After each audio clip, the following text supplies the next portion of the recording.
We interrupt this broadcast to bring you this important bulletin from the United Press. December 1941. The bombing of Pearl Harbor spurs the United States to enter what would become the deadliest war in history.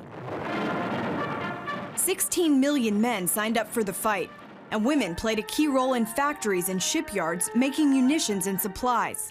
Their work led to Rosie the Riveter becoming a cultural icon, and today she still serves as an inspiration.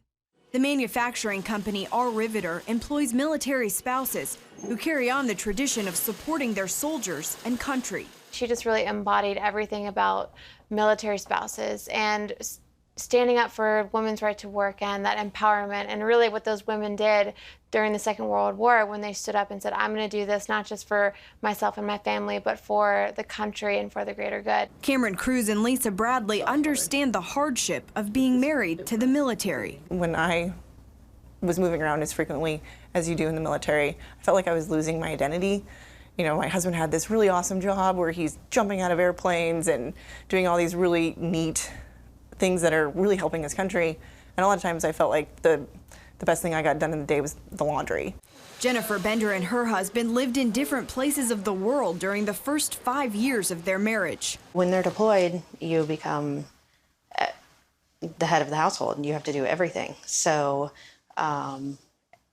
I was the only person to take care of 3 kids. I was in charge of cleaning the house, doing the laundry, and also doing the yard work.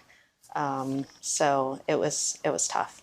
On top of deployment, military spouses have to deal with the added stress of moving every 2 to 3 years. I think every time that you move, you lose a little bit of who you were at that location.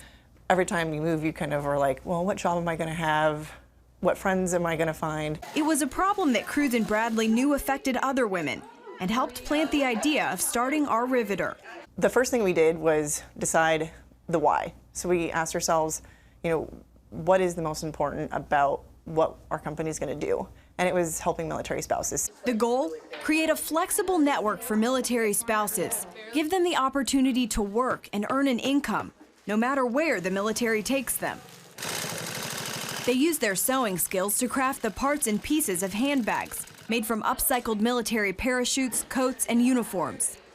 So a tent that once kept a soldier warm and dry now serves a different purpose in supporting the military. We want to take our part in our country, be part of the American economy, and even though we're moving around, still be able to have those opportunities. For the business duo, that opportunity eventually led them to ABC's The Shark Tank. While they've enjoyed unimaginable success, the heart of the mission hasn't changed. I think the military spouses are so important to support because they're the ones that are behind our service members that are doing so much, and sometimes they really are unsung heroes. They are at home worrying about their spouse. They do so much for our country that we don't really realize. Jennifer says joining R. Riveter changed her life. It's the best work environment that I've ever worked in. I think for the first month, I probably cried on the way to work every single day because I just love it so much. Coming into the military community was something that really scared me. I was not really aware of all the ups and downs. I feel like R. Riveter has been that saving grace for me. Production manager Laura Vian says this network helps support one another in good times and bad. These women in this community has just, been there for me. They've been my best friends, and I couldn't ask for a better job, so.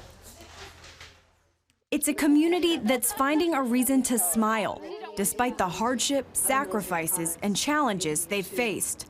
Think about military spouses and what they're doing at home. They're the ones that, although they're not wearing the uniform, they're still serving their country in a unique way. Caitlin Burke, CBN News, Southern Pines, North Carolina.